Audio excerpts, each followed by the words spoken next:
name's Jo and I'm an independent Stampin' Up demonstrator from the UK.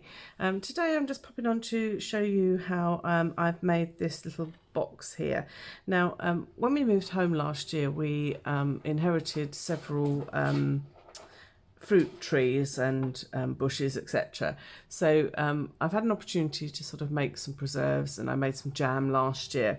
So just yesterday I made this roasted garlic and apple chutney, which is in readiness for Christmas. So I thought it'd be nice to sort of create a box that I can actually gift it to somebody in.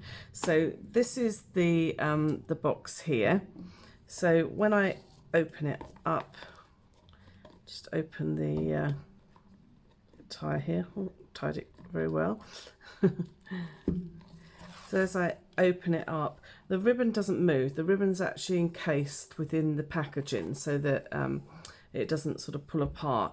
And then this simply slides out, and then inside you'll find you've got your jar of preserves. You can gift those to somebody, and then it simply just ties up, and I've made a little tag to go on top of it. So I just wanted to show you how to make that today. It's quite simple. I have pre-prepared bits and pieces just to save a bit of time. But if I can start, first of all, we're going to make the inside box. So for the inside box, you need 2 pieces of cardstock of your choice. Now I'm using the Peony Suite. So this is beautiful petal pink and grey granite. So it's a really lovely sort of combination. So you need 2 pieces, and they're going to measure 19 centimetres by 18 centimetres. So if I take one first, I'm just going to open up my trimmer. I can see that this is my longer edge and this is my shorter edge here. So first of all, I'm going to work on my longer edge, okay? So I want to score this, first of all, at 1 centimetre, and then at 8 centimetres, and then again at 17 centimetres. Okay, so I've got a 1 centimetre border this side and 2 centimetres this side. Now I need to turn it 1 turn to my right, so that's in the clockwise direction, so I have the 1 centimetre at the top. Okay, I'm then going to score this at 7 centimetres and again at 16 centimetres. Okay, so I'll just repeat that very quickly for the second one. So I have 2 identical pieces here. If I can just pop in the same direction, they are identical, but we are going to cut them. You'll see how we're going to cut them so that they're actually sort of a flip image of each other. So I'm going to take one at a time, and then I'll show you sort of how we flip them across. So the one with the 1 centimetre strip along this side, what we need to do is we need to create another 1 centimetre strip along this side. Now you could pop this back in your trimmer if you wanted to, and you know, obviously score it on there if you wanted to. I'm simply cutting it. It's a little tab that's going to hold it together, so I'm not too worried about that. So once I've done that, so I've got my 2 1 centimetre tabs, I'm then going to remove this corner piece here. So this corner piece is going to be used for some of your decoration pieces, or you could use it for the tag that we put on top. It doesn't go to waste. So I'm going to cut all the way down to that first score line there, and then I'm going to create a tab here and just remove this at a very slight angle off of here. Okay, so I've got this panel here with a 2 centimetre strip. I've got a 2 centimetre strip here, and I'm just going to remove that corner here, and then again I'm going to cut into that score line, and this time I'm going to remove this section here.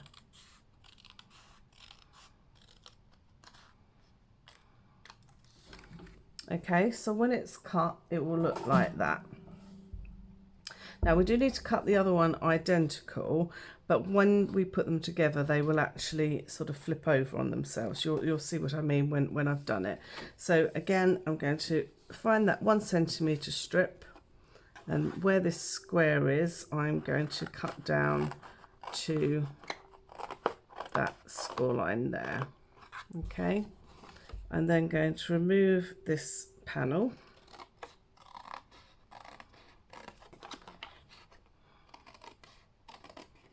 Right down to that score line there. And then I'm going to create a little tab.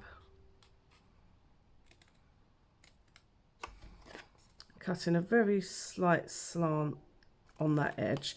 That's going to be pushed inside, so it's just really for making sure it will go in properly. And cut a V again and again, and then I'm going to cut up this edge here to remove this strip.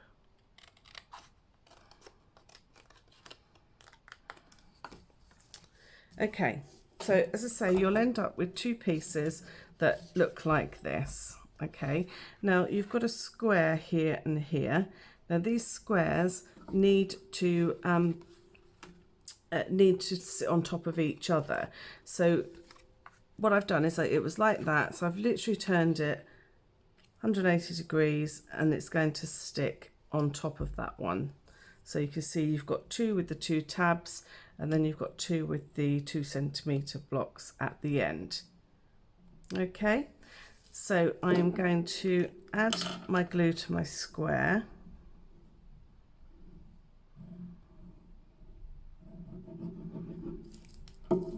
And then I'm going to glue this square on top. Just going to hold it up so I can see what I'm doing.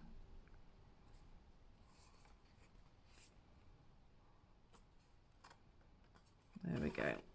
So just make sure that they're nicely sat on top of each other. That is your base, so that makes that nice and strong for you. Okay, so now what I'm going to do is I'm just going to burnish all the other folds. Okay, so these tabs now at the sides are going to glue to the side next to it. So you need to do that for all four so that it will then close up to a box. As I say, these sections here are going to be glued to the inside once we've actually glued our sides together. So you might want to just sort of push those out of the way a little bit. So I'm going to glue this edge here. You can use tape if you prefer. And I just want to make sure that that sits nicely on that join. And once I'm happy with that, I will just make sure that it's stuck down nicely inside. I'm going to work my way around to do all four.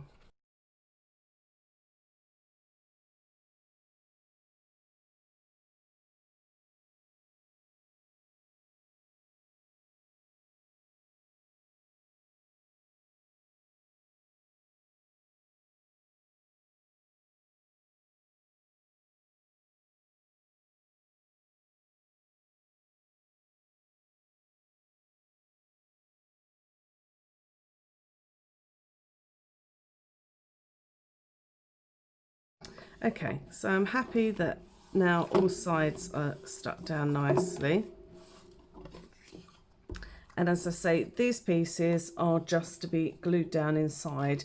These are here for two reasons. One, if you watch my videos, you know that I don't like to see a raw cut card edge. So by doing this, it gives us a nice, really solid finish. But secondly, it will just reinforce the top of that box, just makes it that little bit stronger. So I'm just going to glue those inside.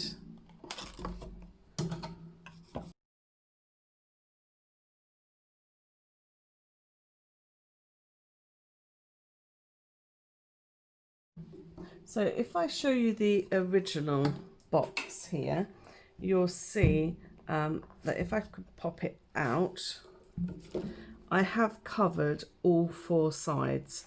Again, it's partly aesthetics because we want it to look nice, but secondly it just means that it will give it that little bit of extra strength. So as I say, just make sure they're all nicely stuck down, and then you're going to do your coverings. So I've already pre-cut mine, so I wanted to make sure that we had lots of time to do the project itself. So I have 4 here. So I've used this sort of mottled pink DSP. I thought it was really, really pretty. So for these, the grey granite section, it measures 8.5 centimetres by 6.5, and then the DSP itself is 8 by 6. So you need 4 of those, 1 for each side. I'm just going to glue those into place. Okay, so that completes your box. So that's nice and simple. As I say, it just fits these little jars in here, but you could use it for sweets or some little mini cosmetics, nail polishes, anything really. These jars are the 8 ounce or 190 ml size jars, just in case you sort of needed to know. If you were doing slightly larger jars, of course, then you would just increase these measurements here. So the next thing we need to do is to make our wrap. Now, I don't know if you can see inside it, we have actually got a join in the centre. Now, the reason I've done this, again, is 2 reasons. It's aesthetics, because I like to see this folded edge, but equally it's makes this really lovely and sturdily strong. And then also there's no chance of the box getting stuck as it goes in. So if we had a little turn over here, it might get stuck on the other end, whereas here it's going to run all the way through. So to achieve that, what I've done is actually made this slightly short in the centre, but essentially it's sort of like halfway, but just a couple of mil just in the middle, just to make it nice and safe. So that's what we need to do next. So I'm going to take a piece of grey granite cardstock. Again, I've already pre-cut this, but it needs to measure 27.6 centimetres by 14.2 centimetres. So on the 27.6 edge, I'm going to first score it at 1 centimetre,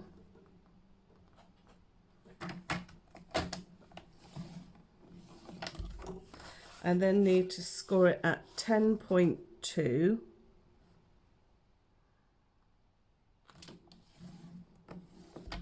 (17.4) and 26.6. Now, the reason these measurements are just slightly larger is because it needs to wrap around our box. So we need to make sure that it's just giving us that little extra bit to play with, really.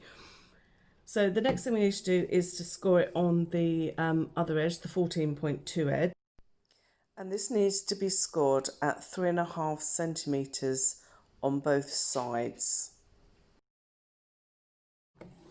Okay, so I think probably the best thing for me to do would be to burnish these first, so that you can see the lines properly. Now this wrap covers 3 sides.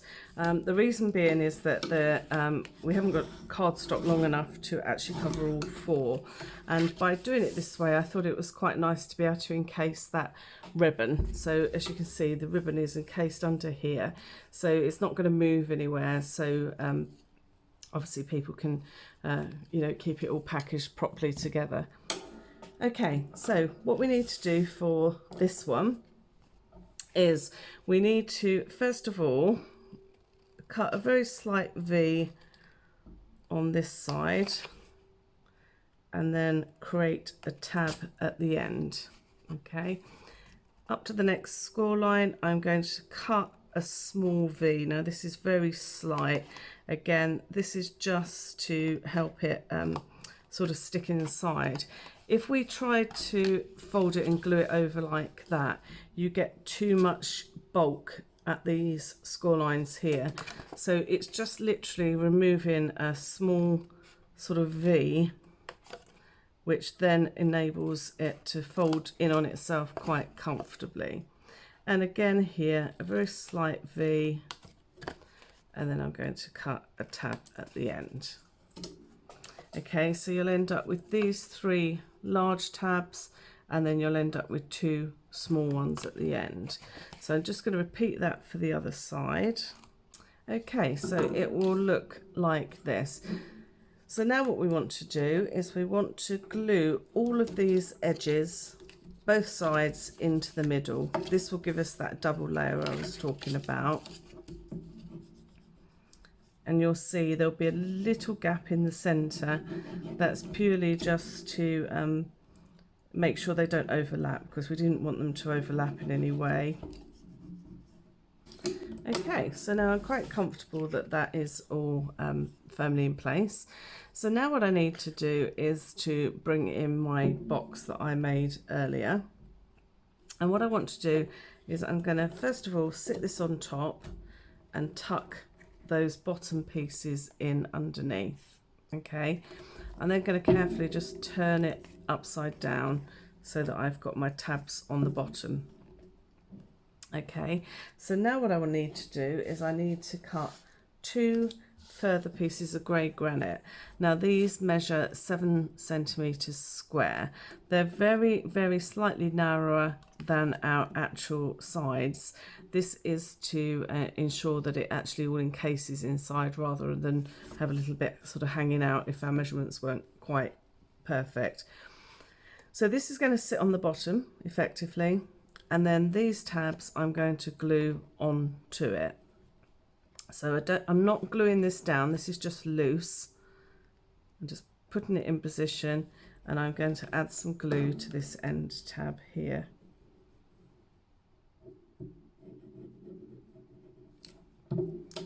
Okay, so I'm very carefully making sure that's in place, making sure this is level, and then wrapping that onto that back piece there.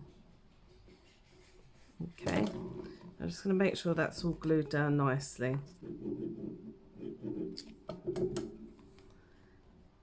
Okay, so I'm just going to close that up tightly around there. As I say, it is very slightly shorter, so don't worry about that, it's meant to be.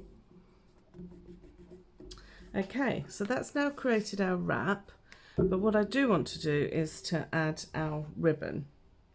So I'm using the ribbon that's part of this Peony Suite, which is this sort of grey granite sort of shimmery ribbon. It's absolutely beautiful. So I want to leave myself enough to do a bow. So I'm thinking probably about there. So let me measure that to give you an idea. Yes, it's about 3/4 metre, something like that, 75 centimetres, just to be on the safe side, so we've got plenty there. So now what I want to do is to add a little bit of tape to that inside section there, just a little piece, and all that's there for is just to attach my ribbon to. So I just remove the back.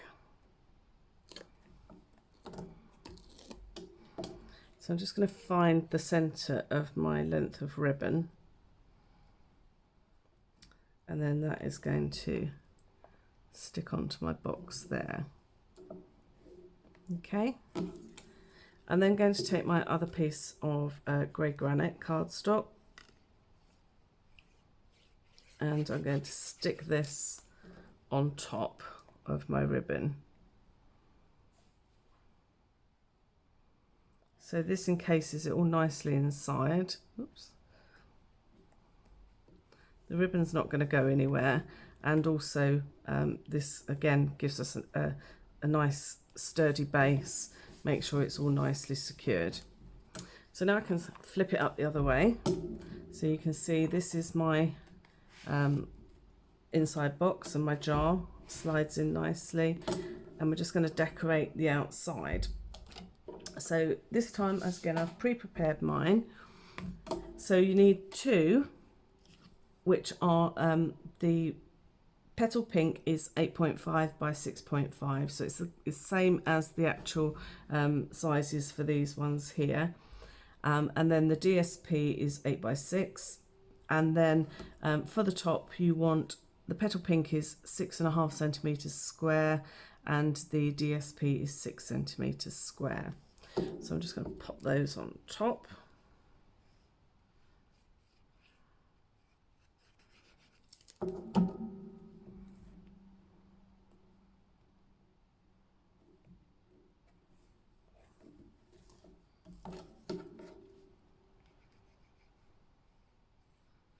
Just obviously watch the direction if you've got a pattern on your DSP that your flowers are up the right way, or I've done it before. It's always difficult when you've got something like this, because obviously that paper's going that way, this paper's going to be sort of coming up the other way if you like, but it's it can't be avoided. It's better than having upside down flowers.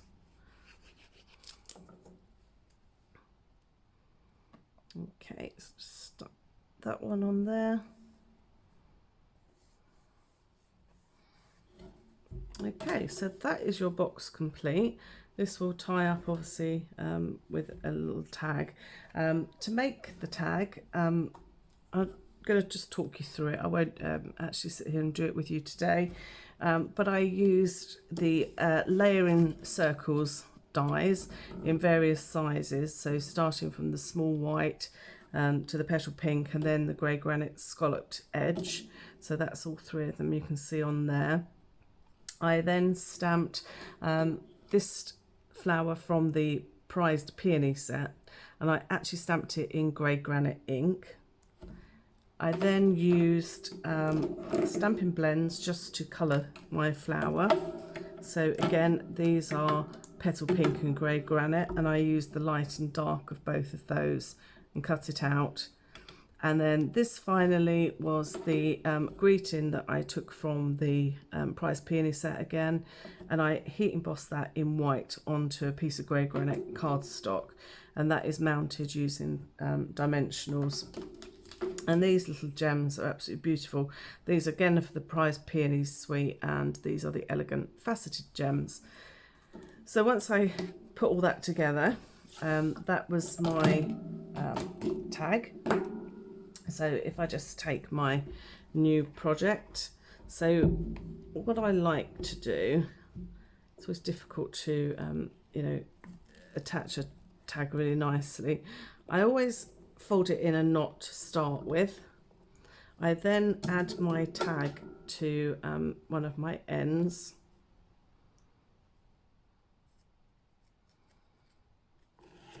Whilst I try and hold that knot sort of in place. Okay, so once I've done that, I then knot it again. So this is over the top of my tag. That means that that's not going anywhere. Sometimes it sort of slides around a little bit. And then finally, I can tie my bow. And if you tie your bow upside down, believe it or not, 9 times out of 10, it does sit actually better than if you do it the other way. I would trim any ends that are frayed a little bit, because they do sometimes fray when we're actually sort of producing our projects. So I would just trim those and remove any frayed ends, and I would probably just take a flame just to the end of those just to seal them so that they're all secure. So that's the project. I hope you've liked that, and I hope you'll perhaps give it a go. I think it's a nice size box for sort of any number of things really. So yes, I hope you've enjoyed that, and I'll see you again soon. Bye.